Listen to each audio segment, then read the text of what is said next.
May pangarap ka bang umabot ka sa punto na kahit hindi ka magtrabaho araw-araw, tuloy pa rin ang dating ng pera sa'yo? Yung tipong hindi ka natakot sa due date ng kuryente, wala ka ng kaba sa utang, at kaya mong mag-decide kung kailan ka magbabakasyon, hindi kung kailan ka lang pinayagan ng boss mo. Kung oo, kailangan mo ng personal finance roadmap. Ito yung malinaw na gabay para sa bawat Pinoy na gustong matutong mag-ipon ng tama, magka-side hustle para may dagdag kita, at unti-unting makarating sa financial freedom. Hindi ito mabilisang yaman scheme, pero kapag sinimulan mo ngayon, siguradong magpapasalamat ang future self mo. Sa video na to, hahatiin natin sa 4 na bahagi ang roadmap na makakatulong sa iyo. Step 1, ipon at pagbuo ng foundation. Step 2, side hustle para dagdag income. Step 3, pag-i-invest para lumago ang pera. Step 4, building towards financial freedom. Simulan na natin sa pinaka-importanteng unang hakbang, ang ipon. Kung bahay ang buhay pinansyal mo, ang ipon ang pundasyon nito. Marami kasing Pinoy ang nag-iipon lang kapag may extra at kadalasan nauubos rin agad. Kaya mahalaga na ang unang hakbang mo ay gumawa ng malinaw na ipon system. Ang ipon ay hindi lang para sa pang-shopping o pang-gasto sa emergency. Ito ang safety net mo. Kapag wala kang ipon, isang emergency lang tulad ng biglaang pagkakasakit ng miyembro ng pamilya mo o pagkasira ng motor mo ay maaaring pabagsakin ang buong budget mo.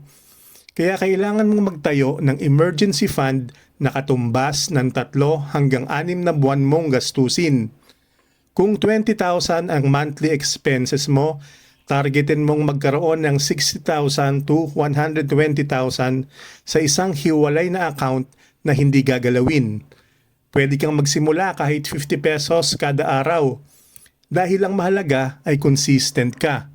Para mas maging epektibo ang pag-iipon, pwede mong gamitin ang 50-30-20 rule, kung saan 50% ng kita mo ay para sa needs, 30% sa wants, at 20% sa savings at investments. Maaari ring gamitin ang envelope o sinking fund method para may hiwalay na pondo para sa bills, ipon at luho, at mag-set up ng automatic savings gamit ang online banking para tuwing sweldo ay otomatikong maililipat ang ipon mo. Iwasan ang 2 malaking pagkakamali. Una, ang ipon na madaling maubos dahil inilalagay lang sa wallet o sa main account na madaling gastusin. Pangalawa, ang pag-iipon ng walang malinaw na goal. Dapat alam mo kung para saan ito. Kung emergency funds ba, pang-bakasyon, o pang-business capital. Katulad na lang ng kwento ni Carlo, isang empleyado sa Makati na lagi may extra 2,000 kada cut-off. Ang problema, lahat ng extra na pupunta sa food delivery at bagong sapatos. Nung nagkaroon ng layoff sa kumpanya niya, wala siyang mahugot. Kaya ngayon, automatic na siyang naglalagay ng 2,000 sa digital bank kada sweldo. Hindi na niya nararamdaman, pero pagkatapos ng 1 taon, umabot na sa 48,000 ang ipon niya. Kapag may ipon ka na, hindi ibig sabihin na tapos na ang laban mo sa personal finance. Ang susunod na hakbang ay magkaroon ng dagdag kita o side hustle.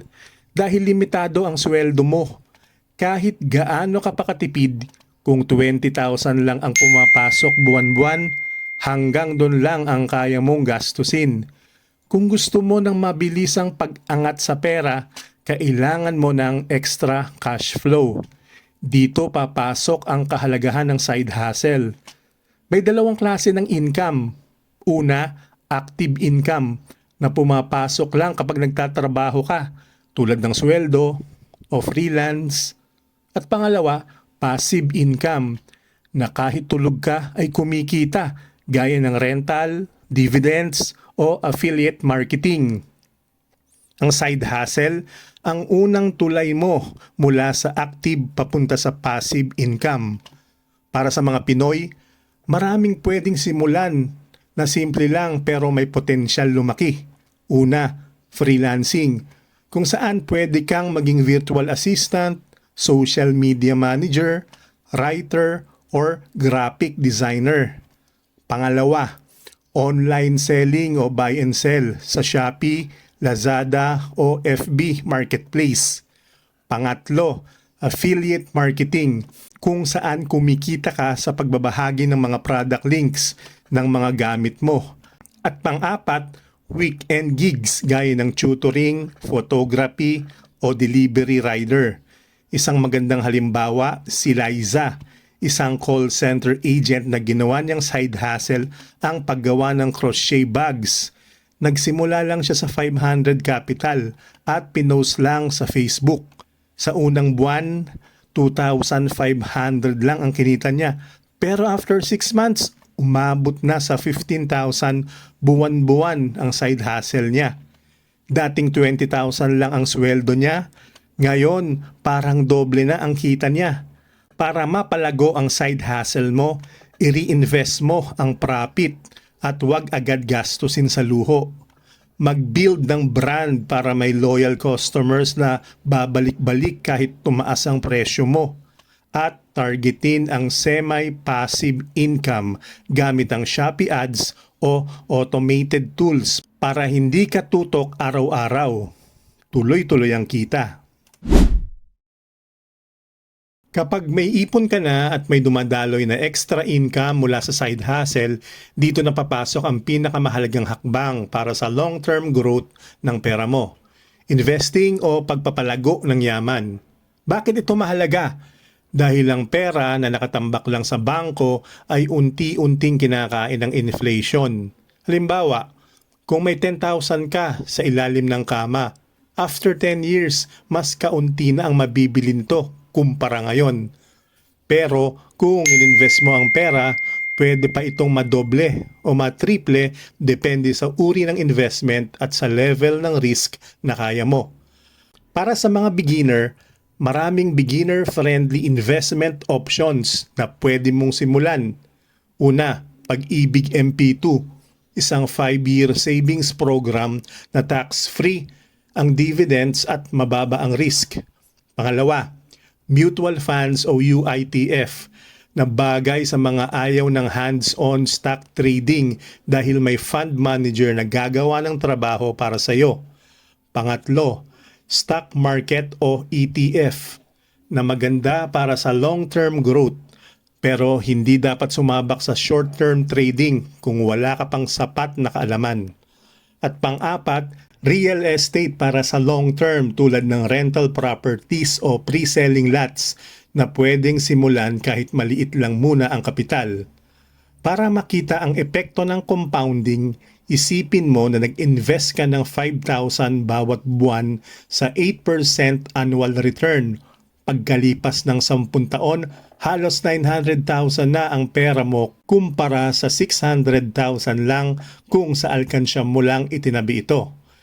Pero mahalagang tandaan ang diversification mindset o ang prinsipyo na huwag ilagay lahat ng itlog sa isang basket. Halimbawa, pwedeng 50% ng pera mo ay nasa low-risk investment tulad ng MP2 o bonds, 30% sa medium risk gaya ng mutual fund at 20% sa high-risk investment tulad ng stocks o kahit crypto. Sa ganitong paraan, pinapalago mo ang pera mo habang pinapaliit ang tsansang malugi ng malaki sa iisang bagsakan. Ngayon, ipagdugtong natin lahat ng natutunan natin mula sa pag-iipon, pagkakaroon ng side hustle at pag-i-invest dahil ito mismo ang roadmap na magdadala sa iyo sa financial freedom. Una, ipon muna para sa emergency fund at short-term goals na magsisilbing safety net mo. Pangalawa, magkaroon ng side hustle para may dagdag cash flow na magpapabilis sa pag-iipon at makapagbibigay ng extra capital para sa investments. Pangatlo, invest para ang pera mo ay kumikita ng pera at hindi lang natutulog sa bangko. At pang-apat, scale ang income streams para gawing semi-passive at eventually fully passive ang kita mo. Pero ano nga ba ang ibig sabihin ng financial freedom para sa mga Pilipino? Hindi nito ibig sabihin na milyonaryo ka agad. Ang totoong financial freedom ay kapag kaya mong mabuhay ng hindi umaasa sa sweldo at may passive income ka na sapat para sa buwanang gastusin mo. Para makamit mo to, kailangan mo ring baguhin ng ilang mindset para sa long-term success. Matutong mabuhay below your means. Pahalagahan ng oras higit sa pera at patuloy na mag-aral tungkol sa tamang paghawak ng pera. Isang magandang halimbawa nito, si Mang Tony, dating OFW. Hindi siya yumaman agad pero sinunod niya ang formula. Nag-ipon muna siya, nagtayo ng maliit na negosyo at kalaunan nag-invest sa apartment rental. Ngayon, kahit 60 na siya, kumikita pa rin siya ng 50,000 pesos kada buwan nang hindi nagtatrabaho. Yan ang totoong financial freedom. Kung gusto mong magbago ang future mo, kailangan mong gumawa ng sarili mong financial roadmap ngayon. Hindi ito mangyayari sa isang gabi, pero kung sisimulan mo ngayong buwan, bawat pisong naiipon at nai-invest mo ay unti-unting nagtutulak sa iyo papalapit sa financial freedom na pinapangarap mo. Kung ready ka nang baguhin ang financial future mo, i-comment mo sa baba, financial roadmap, para makita ko kung sino ang handang magsimula ng pagbabago. Huwag kalimutang i-like at i-share ang video na to sa mga kakilala mong nangangailangan ng financial guidance. At kung gusto mo pa ng step-by-step guide sa ipon at side hustle tips, mag-subscribe ka na para sa susunod na episode ng The Brown Investor. Tandaan mo, hindi mo kailangan maging mayaman para magsimulang matutong humawak ng pera. Pero kung magsisimula ka ngayon, hindi malayong maging mayaman ka rin bukas.